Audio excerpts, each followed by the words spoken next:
ওই মাঝি ভাই, ওপার যাবে নাকি? হ্যাঁ, ওঠেন। চলো চলো চলো চলো, একটু তাড়াতাড়ি চলো, আজ বড় দেরি হয়ে গেছে।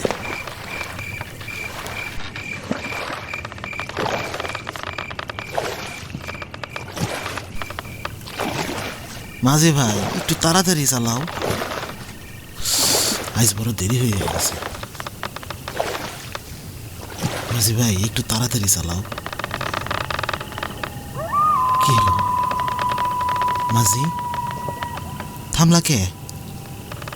মাঝি, ও মাঝি, কই তুমি? এত অন্ধকার কেন?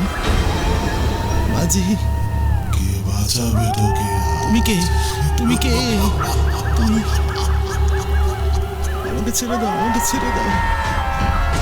চারপাশ দিয়ে ঘিরে রাখবে তোকে অন্ধকার। আমাকে ছেড়ে দাও।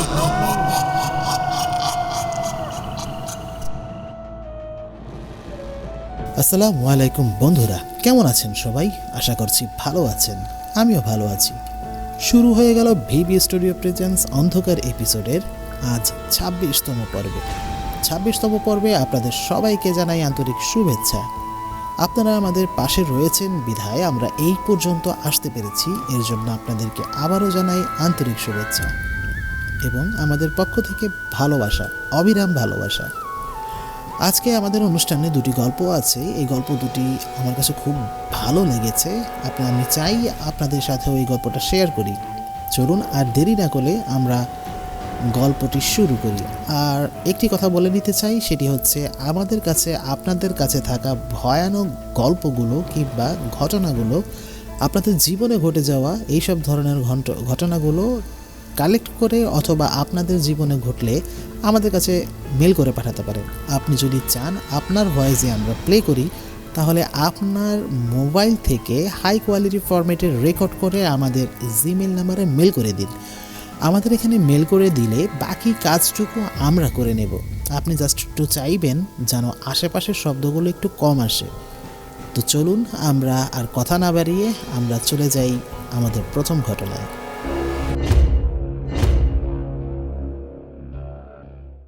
প্রথম যে ঘটনাটি আমাদের কাছে পাঠিয়েছে উনি হচ্ছেন ফারুক ভাই, টাঙ্গাইলের নাগরপুর থানা থেকে এই ঘটনাটি পাঠিয়েছেন।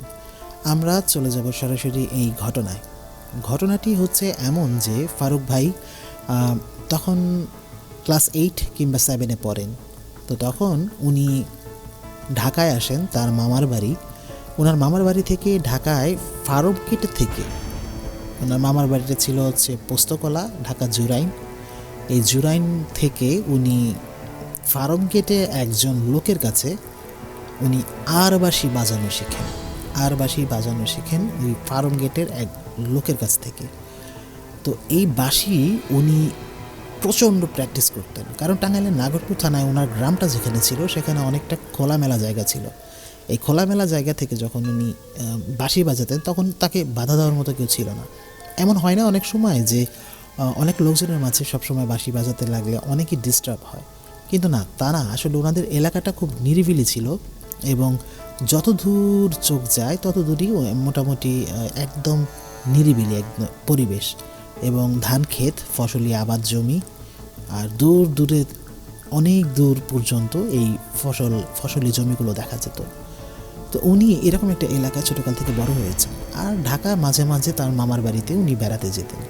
তো মামার বাড়িতে থেকেই উনি আসলে বাঁশি বাজানোটা শিখেছেন ফার্মগেটের এক লোকের কাছ থেকে। তো উনি বাঁশি বাজানো যতটুকু শিখেছেন, উনি গ্রামে আসলে নিজে নিজে ট্রাই করতেন, নিজে নিজে চেষ্টা করতেন বাঁশিটা আরও গভীরভাবে শেখার জন্য, বাজানোর জন্য।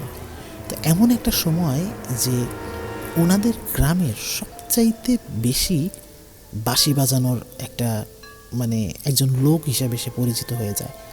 আর ওনাকে বিভিন্ন দূর থেকে অফার আসতো যে প্রোগ্রামের জন্য, বিভিন্ন মঞ্চ, যাত্রা, এইসব গানের অনুষ্ঠানগুলোতে ওনাকে বাঁশি বাজানোর জন্য, কিন্তু উনি কখনোই এইসব করেনি। কারণ ওনার এটা হচ্ছে কোনো ব্যবসার জন্য বাঁশি বাজানোটা শেখা না, এই বাঁশি বাজানোটা শেখা হচ্ছে ওনার নিজের মনের খোরাকের জন্য। তো যাই হোক, এরকম একদিন উনি মাঝে মাঝেই করতেন কি, উনি মাঝে মাঝেই করতেন কি, ওনার ফ্যামিলি থেকে মানে ওনার বাসা থেকে অনেকটা দূরে গিয়ে উনি বাঁশি বাজাতেন, কারণ ওনার ফ্যামিলিতে কেউ চাইতো না যে উনি বাঁশি বাজাক। কারণ তখন প্রচলিত ছিল গাঁও গ্রামে অনেকেই এগুলা মেনে চলতো, সেটা হচ্ছে বাঁশি বাজালে নাকি তার আসলে নিজের রিজিক নষ্ট হয় এবং কি তার আয় উন্নতি হয় না, ব্যবসা বাণিজ্যতে ভবিষ্যতে আয় উন্নতি হবে না, এরকম ধরনের একটা প্রবাদ ছিল তাদের গ্রামে। তো এটা তাদের গ্রামে না, মানে এরকম অঞ্চলীয় বিভিন্ন ধরনের প্রথা থাকে। তার ভিতরে একটা প্রথা হচ্ছে বাঁশি বাজালে নাকি সংসারে আয় উন্নতি কম হয়। তো উনি ওনার বাবা মার বারণ শুনতেন না, ভাইয়ের বারণও শুনতেন না, বোনরা তো বারণ করতেই পারতেন না, কারণ বোনরা ছিল তার চেয়ে ছোটো। তো উনি করতেন কি, বাসায় যেন কেউ না জানে এর জন্য তার বাসা থেকে প্রায় অনেকটা দূরে চলে যেতেন। অনেকটা দূরে একটা ছোট বন বাঁধে, জঙ্গল টাইপের একটা, ওনার বাসা থেকে বের হয়ে অনেক দূর যাওয়ার পর একটা জঙ্গল বাঁধে। এই জঙ্গলটা মানে ক্রস করে গেলেই তারপরে হচ্ছে কিছু ফসলি জমি বাঁধে, এবং কি ফসলি জমিটা এরকম একটা অবস্থা যে দুই পাশটায় ধান ক্ষেত, মাঝখান দিয়ে একটা সরু রাস্তা চলে গেছে। এই রাস্তা পায়ে হাঁটা রাস্তা, এখানে বড় জোর গেলে একটা সাইকেল চালানো যায় এরকম একটা রাস্তা। যদি খুব প্রয়োজন হতো তাহলে সর্বোচ্চ গেলে একটা ভ্যান গাড়ি ওখান থেকে চালিয়ে নিয়ে যাওয়া যেত না, ঠেলে নিয়ে যেতে হতো। তো যাই হোক, এরকম একটা রাস্তা অনেক দূর পর্যন্ত বয়ে গেছেন, দুই পাশে ফসলি ক্ষেত, মাঝখানে সেই রাস্তাটা অনেক দূর চলে গেছে। তো রাস্তাটায় বিকেল হলে ওই আশেপাশের গ্রামের বিভিন্ন লোকজনেরা ওই রাস্তাটায় গিয়ে সময় কাটাতেন, সূর্য ডোবা দেখতেন। তো এমন একটা পর্যায়ে হঠাৎ করে দেখা যায় যে সেই রাস্তাটা যতটুকু, মানে আমি একটু বলে নিই, ধরুন রাস্তাটা যতটা লম্বা, যতটা বড়, ঠিক তার মাঝামাঝি স্থানে, রাস্তাটা মাঝামাঝি স্থানে যে ফসলি জমিগুলো আছে সেই সব জমিগুলার পশ্চিমের দিকে, মানে রাস্তা থেকে পশ্চিম দিকে মুখ করলে যে ক্ষেত সাইডগুলো থাকে, সেই ক্ষেতের একটা মাঝখানে একটা গাছ চালানো হয়। গাছটা হঠাৎ করেই এক রাতে কোত্থেকে যেন চলে আসে, এটা আসলে গ্রামের কেউ খুঁজে বের করতে পারে নাই। তো এই গাছটাকে নিয়ে অনেক কৌতূহল থাকে মানুষের। তো এই গাছের বিষয়ে আরও কিছু ঘটনা ফারুক ভাই আমাদের কাছে দিয়েছেন। আমরা এই ফারুক ভাইয়ের কাছ থেকে আমরা এই ঘটনাগুলো শুনবো পরে, আগে এই ঘটনাটা শুনে নিই। তো ওই রাস্তাটাতে এই আমাদের ফারুক ভাই গিয়ে বাঁশি বাজাতেন। তার যেন ওনার বাবা মায় ওনারা যেন ঠিক মতো ধরতে না পারে যে কে বাঁশি বাজাচ্ছেন, এবং কি তার বাড়ি থেকে অনেকটা দূরে।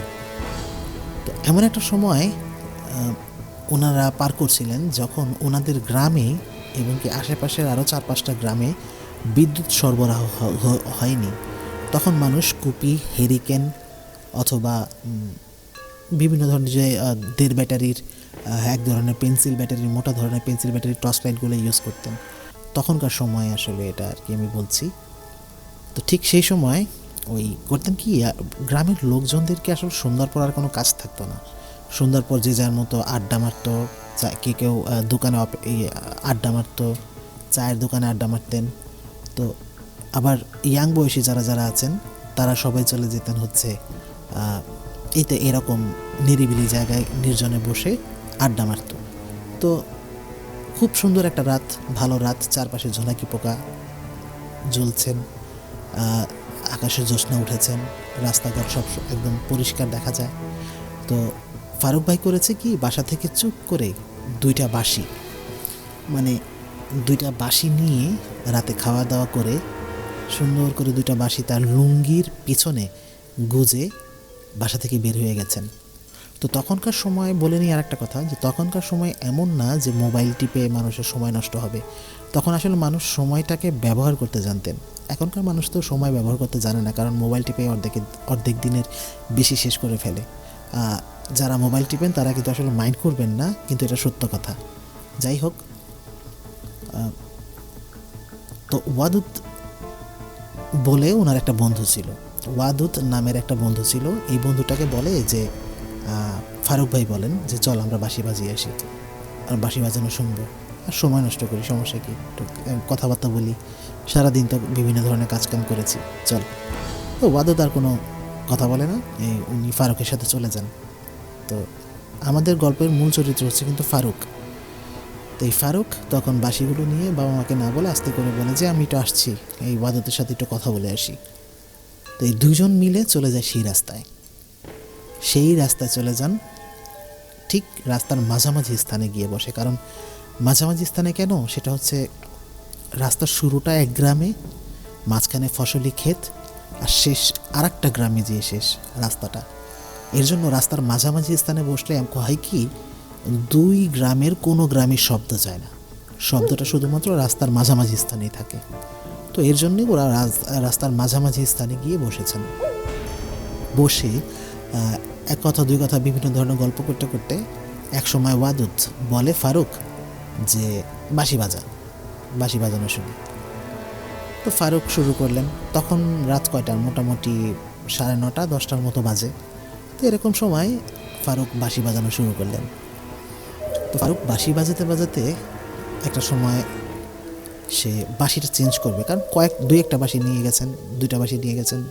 তো বাঁশির কিছু কিছু স্কেল থাকে, এই স্কেলের বাঁশিগুলো আলাদা আলাদা ধরনের হয়। আলাদা আলাদা মিউজিক বাজাতে গেলে আলাদা আলাদা ধরনের বাঁশি লাগে, যতটুকু আমাকে বলেছেন আমি ততটুকুই বলছি। তো অনেকক্ষণ একই স্কেলের বাঁশি বাজিয়ে উনি চিন্তা করলেন যে একটু বাঁশিটা চেঞ্জ করি। তখন একটু গম্ভীর ধরনের বাঁশি বের করলেন। তো উনি তখনকার বাংলা ছবির, আমাদের সালমান শাহ হিরো ছিলেন, সালমান শাহর ছবির কিছু কিছু গান কিন্তু আজও অনেক মানুষ শুনে, তাদের ভালো লাগে। শুধু তাদেরই না, আমাদের ইয়াং জেনারেশনও কিন্তু এখন পুরনো গানগুলোকে খুব ভালোবাসে। তো সালমান শাহ অভিনীত কিছু কিছু ছবিতে কিছু কিছু গান আছে, যেসব গানগুলো এই ফারুক ভাই বাঁশিতে তুলতেন। তো খুব ভালো লাগতো। তখন কিন্তু অনেকেই গান শোনার জন্য, বিনোদনের জন্য রেডিও ইউজ করতেন। মোটা এক ধরনের পেন্সিল ব্যাটারির মতো ছিল, বড় ব্যাটারি, এই একটা ব্যাটারি দিয়ে রেডিও চলতেন। তো ওই রেডিওতে এই বাংলা ছায়াছবির গানগুলোই বেশি একটা দেওয়া হতো। তখন এমন একটা সময় ছিল যে আমাদের ছায়াছবির গানগুলো কিন্তু তখন নকল হতো না, আমাদের সুরও কিন্তু অনেকটা কপি পেস্ট করতো না, কপিরাইট করতো না। তো এই আমাদের সুর, গীতিকার সবাই ছিল একদম নিজেদের তৈরি। আমাদের এমন হতো যে বিভিন্ন দেশে আমাদের গানগুলোকেই, আমাদের সুরগুলোকে নকল করে তারা গান করতো। এবং কি শুধু সুর না, আমাদের অনেক কথাগুলোও নিয়ে ওনারা সেম টু সেম কথাতে তাদের ভাষায় প্রচারিত করতো। এরকম অনেক হয়েছে, আমাদের বাংলাদেশি গান বিভিন্ন দেশেরা মানে কপি করতো। তো তখন এরকম একটা যুগ চলছিল। তো সেই যুগে আমাদের বাংলা ছবির গানগুলো খুব ভালো লাগতো। আমরা এইসব গানগুলাই ফারুক ভাই বাঁশিতে উঠাতেন। তো প্রথম বাঁশিটা বাজানো শুরু করেছেন রাত 10টা, 9:30 10টা এরকম সময় বাঁশি বাজানো শুরু করেছেন। বাঁশি বাজাতে বাজাতে প্রায় 1 ঘন্টা উনি বাঁশি বাজিয়েছেন। আর ফারুক ভাই আমাদেরকে বলেছেন যে যখন উনি বাঁশি বাজাতেন তখন আসলে সময় কোথা দিয়ে গড়িয়ে যায় সেটা কখনোই বুঝতেন না, বুঝতে চাইতেন না। কারণ বাঁশি বাজানো উঠলে মানে কেমন, ওনার যখন বাঁশির বাজানোর মুড ওঠে তখন এই মুড কোত্থেকে আসলে সময়টাকে কেড়ে নেয় আমাদের ফারুক ভাই সেটা জানতেন না। তেমন একটা সময় বাঁশিটা চেঞ্জ করে উনি, বাঁশিটা বাজায় প্রায় 1-1.5 ঘন্টার মতো বাঁশি বাজায়। তারপরের বাঁশিটা ধরে হচ্ছে রাত্রে 11টা 11:30 প্রায় 12টার কাছাকাছি এরকম একটা সময়। তো বাঁশিটা ধরে। তো সেই দিন ছিল আবার শুক্রবার রাত। তো শুক্রবার রাত 12টার পর শনিবার আসে, তারিখ চেঞ্জ হয়, এটা আমরা সবাই জানি। তো উনি যখন দ্বিতীয় বাঁশিটা ধরে, সেটা হচ্ছে একটা রাগী সুর মানে ধরা হয়, রাগ না কি যেন বলে, যাই হোক এটা মিউজিশিয়ানরা ভালো বলতে পারবে। তো এই রাগ সঙ্গীতের কিছু মানে টিউন ধরে বাঁশিতে। তো তখন করে কি, দেখতে পায় যে উনি যে চকের, মানে চক বলতে ক্ষেত খামার যেগুলো, ফসলি ক্ষেত, সেগুলোকে চকই বলে ওই দেশে। তো এই ক্ষেত খামারের চকের অনেক দূরে তার নজর যায়। সেখানে দেখে যে একটা গাছের নিচে কিছু একটা নড়াচড়া করছেন। তো ফারুক ভাই তো তখন বাঁশি বাজাচ্ছে।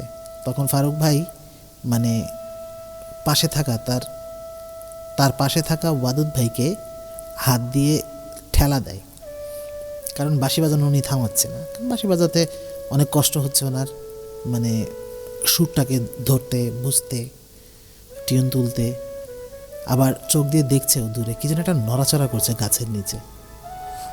তো উনি দেখতে পান, উনি কিন্তু বাঁশি বাজানো থামায়নি, বাঁশি কন্টিনিউ বাজছে। তো উনি দেখতে পান যে না, কেউ একজন হাত পা ছোটাছুটি করছে। মানে হঠাৎ করে উনি দেখতে পাচ্ছেন যে কেউ একজন হাত পা ছোটাছুটি করছে, আর সেটা অনেক দূর ছিল, অনেক দূর থেকে প্রায় কাছে আসা শুরু করেছে। তো এমন একটা সময় ওয়াদুদ, পাশে থাকা ওয়াদুদ ভাইকে আরও জোরে জোরে ঠেলা শুরু করলেন। তো ওয়াদুদ কোনো রেসপন্স করছে না। এখন হঠাৎ করে তাকিয়ে দেখে যে ওয়াদুদ আসলে ঘুমিয়ে গেছেন, ওনার বাঁশি শুনতে শুনতে সেখানেই ঘুমিয়ে গেছেন ঘাসের উপরে। এখন ফারুকের মনে তো একটু ভয় জেগে উঠলো যে ওয়াদুদ ঘুমিয়ে গেছে, আমি একা, সামনে উঠে কী আসতেছে এরকম বড় হয়ে। যেমন চারপাশটা অন্ধকার, আর যে নড়াচড়া করছে, যে ছোটাছুটি করছে, তাকে একদম ফুল ব্রাইটনেস এবং ক্রিস্টাল ক্লিয়ার হিসাবে দেখা যাচ্ছে। এই জিনিসটা আমাদের ফারুক ভাইয়েরকে একটু ভাবালো আর কি, চিন্তা করালো যে এই জিনিসটা কীভাবে সম্ভব। মনে হচ্ছে সমস্ত চাঁদের আলো শুধুমাত্র তার উপরেই পড়েছে, চারপাশ সব অন্ধকার, এরকম মনে হচ্ছে। তো উনি আসলে বাঁশিটা থামানোর সাহস পাচ্ছে না, বাঁশিটা থামানোর সাহস পাচ্ছে না। এক সময় করলো কি, উনি কন্টিনিউ বাঁশি বাজাতে বাজাতে সেখানে তাকিয়ে থাকলো। তো উনি দেখতে পেল যে খুব সুন্দর, অনেক সুন্দর একটা মেয়ে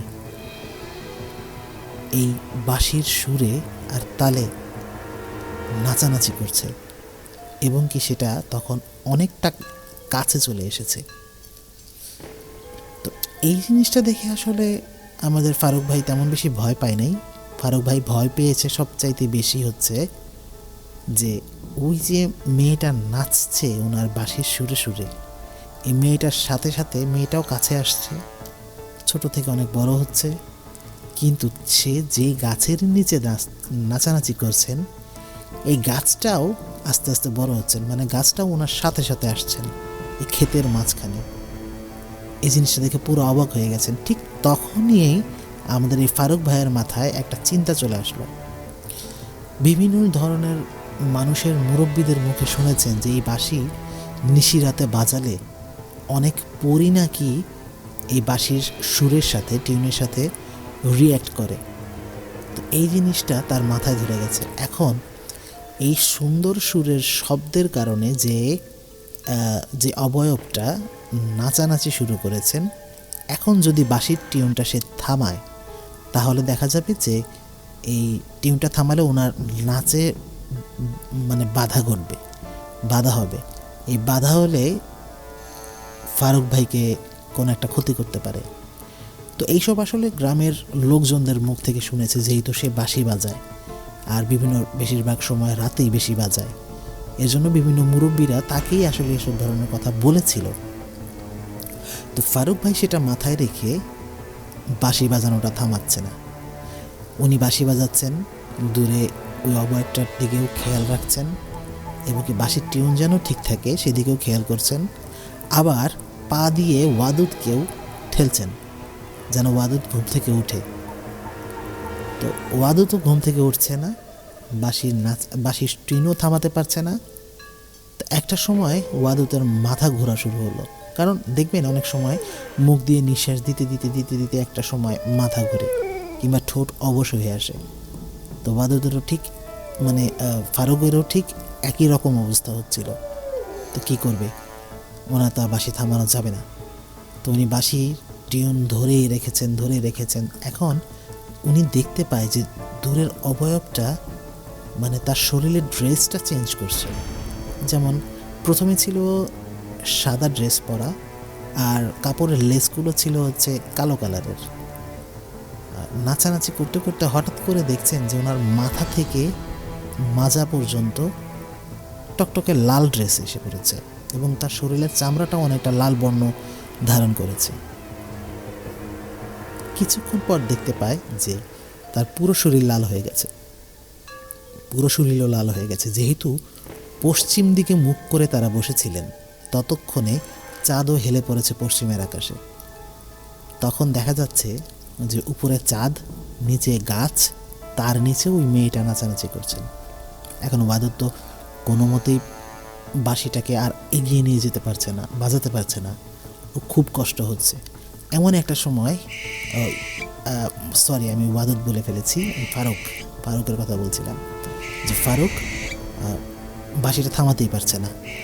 একটা সময় ফারুকের ঠোঁট এবং কি চোখ, নাক একদম ফুলে উঠেছে ব্যথায়, এবং কি অনেকক্ষণ ধরে একভাবে বাঁশি বাজানোর সময় এমন একটা অবস্থা হয়ে গেছে যে বাঁশিটা বাজাতেও ঠিক মতো পারছে না। বিভিন্ন জায়গায় বাঁশির টিউন কিংবা বাঁশির সুর থেমে যাচ্ছে, আবার ধরছে উনি খুব কষ্ট করে। তার মুখ থেকে তার লালা বের হয়ে বাঁশিটা সে একদম মানে খুব খারাপ একটা অবস্থা। এখন ওয়াদুদ মানে ওই ফারুক ওয়াদুদকে অনেকটাই হাত দিয়ে ঠেলা দিচ্ছে, জাগানোর চেষ্টা করছে, কোনো কাজ হচ্ছে না। তো একটা পর্যায়ে ফারুক কি করবেন, তিনি সিদ্ধান্ত নিলেন যে যতক্ষণ আর সম্ভব এরকম টেনে হেঁচড়ে নিতে হবে।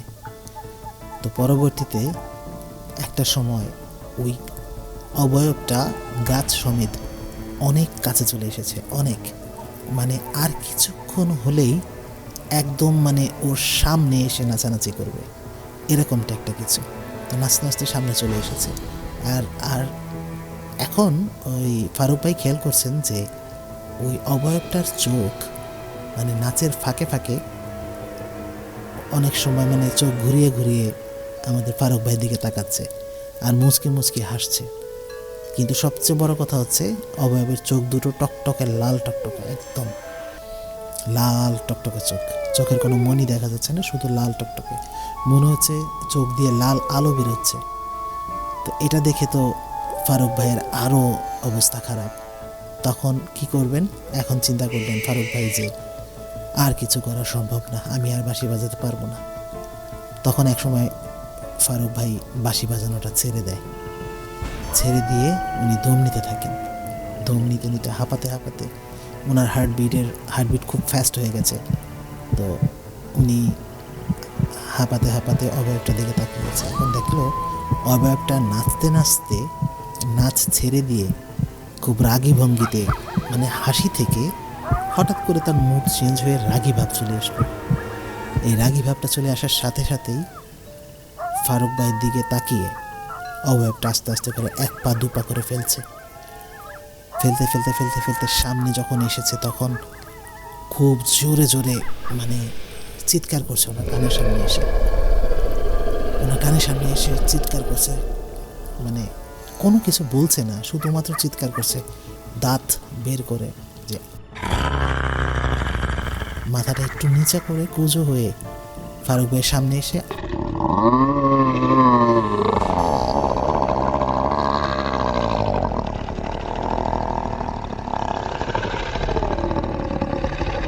এই একটা চিৎকার দেওয়ার সঙ্গে সঙ্গেই ফারুক ভাই দেখতে পেলেন যে তার মানে দাঁতগুলো প্রায় 1 থেকে 1.5 ইঞ্চির মতো লম্বা লম্বা হবে একটা দাঁত।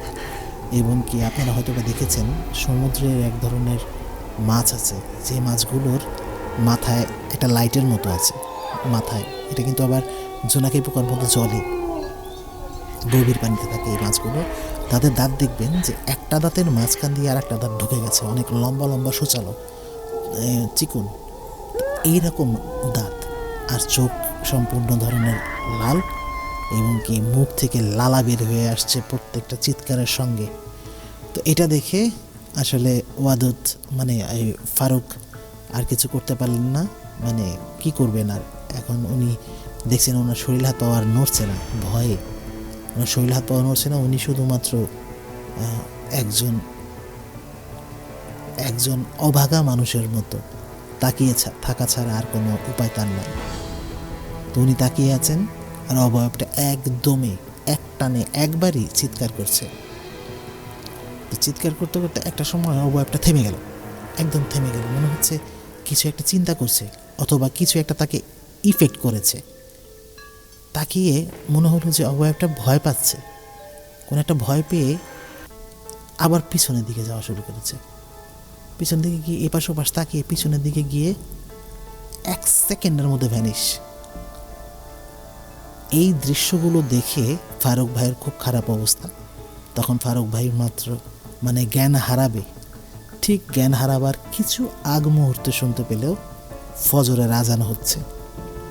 তখন যেহেতু কারেন্ট ছিল না, এই মাইক ছাড়া আজান দিতে হতো। তো ফারুক ভাই আজানটা শুরু হয়েছে যখন, তখন ফারুক ভাই কিন্তু টের পায়নি, শুনতে পায়নি।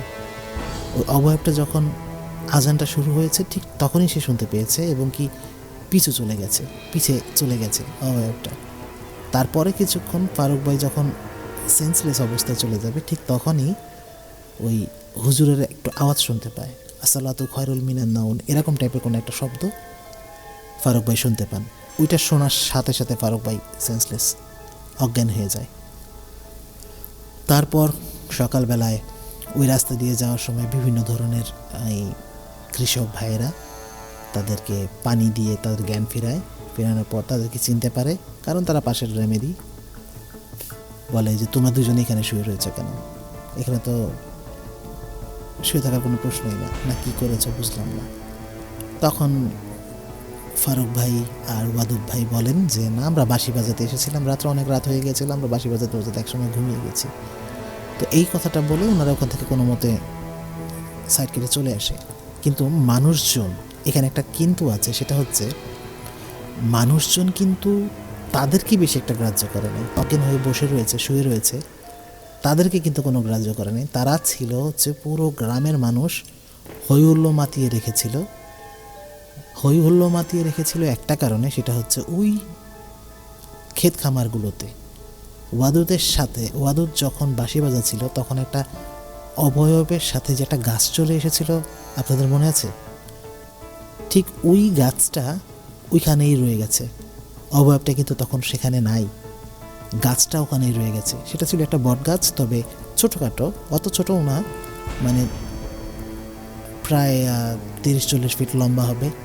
শুধু লম্বা, মাথায় অল্প কয়েকটা গাছের একদম মাথায় হচ্ছে অল্প কয়েকটা পাতা, অল্প কিছু পাতা, কিন্তু পুরো গাছটা একদম নাই। আর গাছটা মোটা হবে প্রায় 1 ফিটের মতো, এরকম মোটা হবে, 1-1.5 ফিটের মতো মোটা হবে। তো এরকম একটা গাছ সেখানে। তো অনেকেই বলা করছে যে এই গাছ কোত্থেকে আসলো। এমন তো না যে এই গাছ রাতারাতি কেউ বুনে দিয়ে গেছে এখানে। বুনলে তো গাছের গোড়ায় মাটিটা অন্তত পক্ষে নরম থাকবে, মাটিটাও কিন্তু নরম না, মাটিটা শক্ত। তো এই গ্রামের লোকজন এই গাছটাকে নিয়ে খুব কৌতূহল অবস্থা দেখাচ্ছিলেন। তো ওদের কথা আর অনেকেরই মনে নাই। তো ওরা আস্তে আস্তে সেখান থেকে চলে আসে। যখন ফারুক ভাই ওয়াদুদকে এই কথাটা বলে যে এই অবস্থা সারাতে ঘটনা হয়েছিল, তোকে কত জাগাবার চেষ্টা করেছে, তুই জাগিসনি, তখন ওয়াদুদও পর্যন্ত সেই কথাগুলো বিশ্বাস করতে চায় না। তো যাই হোক, এই কথাগুলো আর কাউকে বলে নাই, কারণ তার বাবা মা তাকে নিষেধ করেছিল বাঁশি বাজানোর জন্য। তারপরেও সে তাদের বাবা মার কথাবার্তা না শুনে বাঁশি বাজাতে গিয়েছিল, এই জন্য এই কথাটা আর কি বিশেষ করে কাউকে বলতেও পারেনি। তো এর ভিতরে ওয়াদুতে ফারুক ভাইয়ের এর ভিতরে কয়েকবার একটু জ্বর এসেছিল, ভয়ের জন্য খুব জ্বর এসেছিল। তারপরে উনি কিছু ওষুধ খান, এতে তাতে জ্বর চলে যায়। কিন্তু তারপর থেকে বাঁশি আর রাতে কখনো বাজায় না। কেউ রিকোয়েস্ট করলে কিংবা তার পরিচিত কেউ যদি তাকে বলে বাঁশি বাজানোর কথা, তাহলে হয়তো বা একটু বাজিয়ে শোনায়, তারপর আর কোনো বাঁশি বাজায় না।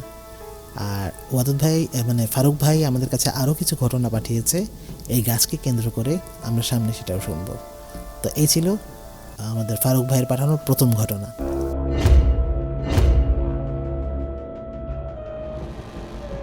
এই ছিল আজকের ঘটনা, ফারুক ভাইয়ের পাঠানো এই ঘটনাগুলো আমার কাছে খুব ভালো লেগেছে। আপনারা যদি একটু কল্পনা করেন এই ঘটনাটা, তাহলে আপনারা বুঝতে পারবেন তার ভয়ের মাত্রাটা আসলে কতটুকু। যাই হোক, আপনাদের কাছে থাকা ভয়ানক ঘটনাগুলো আমাদেরকে পাঠাতে পারেন, আপনারা লিখে পাঠাতে পারেন, অথবা আপনাদের ভয়েস মেল আমাদের কাছে পাঠিয়ে দিতে পারেন। আমরা প্রচার করে ফেলবো আমাদের অনুষ্ঠানে আমাদের পূর্বের এপিসোডগুলোর মতোই। তো যাই হোক, আমরা আজকে আপনাদের কাছ থেকে বিদায় নেব। আমাদের সঙ্গে এতক্ষণ থাকার জন্য আপনাদেরকে আন্তরিক ধন্যবাদ। আমাদের চ্যানেলটিকে সাবস্ক্রাইব করে আপনাদের সঙ্গে থাকার সুযোগ করে দিন, এবং কি শেয়ার করে অন্যদেরকে শোনার সুযোগ করে দিন। আর আপনাদের কাছে থাকা ভয়গুলো আমাদের কাছে পাঠিয়ে দিন, আমরা সবার মাঝে ছড়িয়ে দিই আপনি যতটুকু ভয় পেয়েছিলেন তার থেকে বেশি ভয়। চলুন আমরা আজকে বিদায় নিচ্ছি আপনাদের কাছ থেকে। আসসালামু আলাইকুম।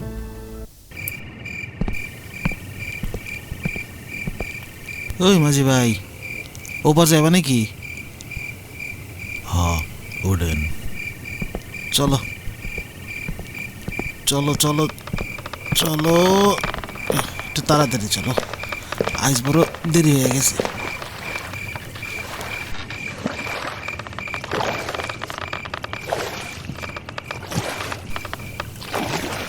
মাঝি ভাই, একটু তাড়াতাড়ি চালাও, আজ বড় দেরি হয়ে গেছে। মাঝি ভাই, একটু তাড়াতাড়ি চালাও। কি হলো মাঝি, থামলা কে? মাঝি, ও মাঝি, কই তুমি? এত অন্ধকার কেন? মাঝি, কে বাঁচাবে তোকে? তুমি কে? তুমি কে? তুমি, আমাকে ছেড়ে দাও, আমাকে ছেড়ে দাও। চারপাশ দিয়ে ঘিরে রাখবে তোকে অন্ধকার।